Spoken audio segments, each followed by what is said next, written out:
एक किसान अपने गांव की परेशानियों से बहुत दुखी था।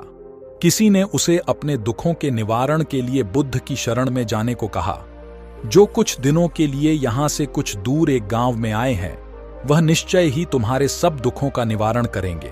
यह सुनकर किसान बड़ी इच्छा से बुद्ध की शरण में गया। यह सोचकर कि बुद्ध उसे उसकी समस्याओं, मानसिक पीड़ा, तनाव और दुखों से मुक्ति दिलाएंगे, वह बुद्ध के पास पहुंचा। उसने बुद्ध से कहा, हे बुद्ध, मैं एक किसान हूं, मुझे खेती करना पसंद है, लेकिन बारिश कभी भी पर्याप्त नहीं होती और मेरी फसलें बर्बाद हो जाती हैं। पिछले साल मेरे पास खाने के लिए कुछ नहीं था और इस साल भी अत्यधिक बारिश के कारण फसल को बहुत नुकसान हुआ। मेरे पास खाने के लिए पर्याप्त में भोजन नहीं है। किसान ने कहा, मैं शादीशुदा हूं, मेरी पत्नी मेरा ख्याल रखती है, मैं उससे प्यार करता हूं, लेकिन कभी कभी वह मुझे बहुत परेशान करती है और घर में बहुत क्लेश हो जाता है, जिससे मुझे लगता है कि अच्छा होता अगर वह मेरी जिंदगी में नहीं आती। कभी कभी मेरे बच्चे भी मेरा अनादर करते हैं, मेरे निर्देशों का पालन नहीं करते।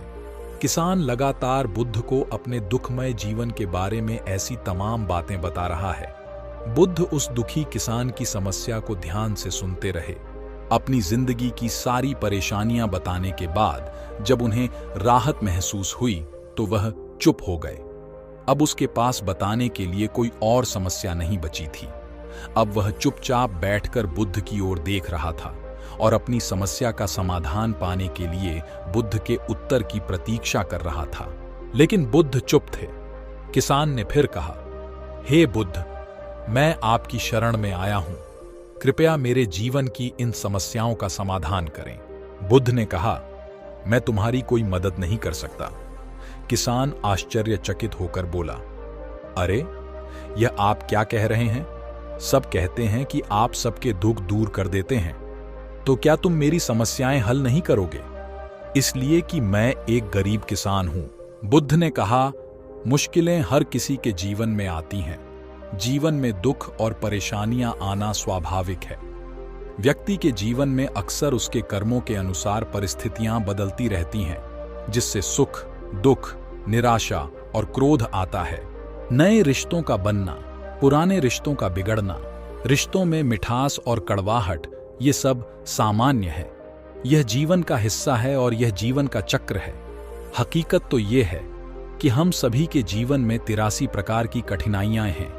इन कठिनाइयों का समाधान आप और मैं नहीं कर सकते। जिंदगी और जिंदगी में बनने वाले रिश्ते स्थिर नहीं होते। एक दिन रिश्तेदार भी चले जाएंगे और जिंदगी भी खत्म हो जाएगी, लेकिन ये समस्याएं वैसे ही रहेंगी जैसे आज आपकी जिंदगी में है और कल किसी और की जिंदगी में होंगी। इस पर किसान अपना नियंत्रण खो देता है और क्रोधित हो जाता है और ऊंची आवाज में बुद्ध से कहता है, हर कोई कहता है कि तुम्हें एक महात्मा, एक सिद्ध पुरुष, एक प्रबुद्ध व्यक्ति होना चाहिए। मैं इस विश्वास के साथ यहां आया हूं कि आप मेरी मदद करेंगे। यदि आप मेरी समस्याएं हल नहीं कर सकते, तो मेरा यहां आना व्यर्थ था। हर कोई झूठ बोलता है कि वे समस्याओं का समाधान करते हैं। आपने मेरी एक भी समस्या का समाधान नहीं किया। तुमसे अच्छे तो वह महात्मा हैं जो 2 वर्ष पहले मेरे घर आए थे। उन्होंने मेरे लिए यज्ञ कराया, दान दक्षिणा दिलवाई और मेरे मन को असीम शांति मिली। कुछ सुख भी बढ़े और कुछ दुख भी कम हुए। लेकिन तुमने मेरी कोई भी समस्या हल नहीं की। तुमने मुझे सीधे तौर पर मना कर दिया। बुद्ध ने कहा, क्या वह सब करने से जीवन के सारे दुख समाप्त हो गए? इतना कुछ करने के बाद भी अब आप इतने परेशान क्यों हैं? अब आप पहले से भी ज्यादा दुखों से घिर गए हैं। तात्पर्य यह है कि जीवन में दुख कभी समाप्त नहीं होते। किसान बोला, तो क्या मैं मान लूं कि तुम मेरी मदद नहीं कर सकते? यदि आप ऐसी छोटी छोटी बातों का समाधान नहीं कर सकते, तो आपके उपदेशों का क्या लाभ? बुद्ध ने कहा, मैं तुम्हारी 84वीं समस्या का समाधान तो नहीं कर सकता, लेकिन हां, मैं तुम्हारी 84वीं समस्या का समाधान अवश्य कर सकता हूं। किसान आश्चर्यचकित हो गया और बोला, 84वीं समस्या क्या है बुद्ध? बुद्ध ने कहा कि तुम अपने जीवन में कोई समस्या नहीं चाहते। आपकी सारी समस्याएं इसी समस्या के कारण उत्पन्न हुई हैं। यदि आप इस तथ्य को स्वीकार कर लें कि जीवन में समस्याएं मौजूद हैं और समस्याएं जीवन का हिस्सा हैं, तो आप जीवन की समस्याओं से विचलित नहीं हो पाएंगे। आप जीवन में आने वाली समस्याओं से विचलित हो जाते हैं क्योंकि आपको लगता है कि आप दुनिया के सबसे दुखी व्यक्ति हैं, जबकि सच्चाई यह है कि हर किसी को अपना दुख सबसे ज्यादा महसूस होता है। लेकिन जिस दिन आप यह समझने लगेंगे कि मेरा कष्ट अन्य लोगों की तुलना में बहुत कम है, उस दिन से कोई भी दुख आप पर प्रभाव नहीं डाल पाएगा।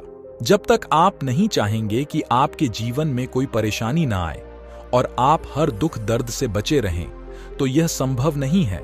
ऐसे में छोटा सा दर्द भी आपको बेचैन कर देगा और आपकी मानसिक शांति भंग कर देगा। अगर आपके जीवन से परेशानियां पूरी तरह से दूर हो जाएं, अगर आपको हर दिन, हर पल बिना दुख और कठिनाइयों के जीवन जीने को मिलेगा, तो आप ज्यादा दिन तक ऐसा नहीं जी पाएंगे। एक समय आएगा जब आप हर दिन एक ही तरह की जिंदगी जीने से पूरी तरह से तंग आ जाएंगे और ऊब जाएंगे, क्योंकि जीवन में किसी भी चीज की अधिकता जीवन के लिए भयानक समस्याएं पैदा करती हैं। आरामदायक जीवन जीने से आप मन और शरीर दोनों से विकलांग हो जाएंगे। तो ऐसे जीवन का क्या फायदा जो बाद में आपको नर्क जैसा जीवन जीने पर मजबूर कर दे। जिस तरह खाना खाने का असली आनंद तभी मिलता है जब बहुत भूख लगी हो, और पानी पीने का असली मजा तभी आता है जब बहुत प्यास लगती है। उसी तरह जीवन के तमाम दुखों और परेशानियों को झेलने के बाद ही खुशी का आनंद मिलता है। इसीलिए जीवन में सुख और दुख अलग अलग रूप में आते रहते हैं। हम चाहकर भी जीवन से सुख दुख को खत्म नहीं कर सकते, लेकिन उनसे इतना ऊपर जरूर उठ सकते हैं कि कोई भी बड़ी समस्या मन को विचलित न कर सके। इसके लिए अपने मन को शक्तिशाली बनाएं, धैर्य रखें, प्रतिदिन आध्यात्म का ध्यान करें। यह आपके जीवन की सभी समस्याओं का समाधान है। इसे जीवन की चतुर्मुखी समस्या का समाधान कहा जाता है। महात्मा बुद्ध का यह अद्भुत ज्ञान पाकर किसान संतुष्ट हो गया और उसका मन बिल्कुल हल्का हो गया। मन में जो समस्याएं परेशान कर रही थीं, उनके प्रति जिज्ञासा शांत हो गई। किसान ने अपनी आंखें बंद कर लीं और आनंद का अनुभव करने लगा। किसान को समझ आ गया कि वह अब तक क्या गलती कर रहा था और वह बुद्ध के चरणों में गिर गया।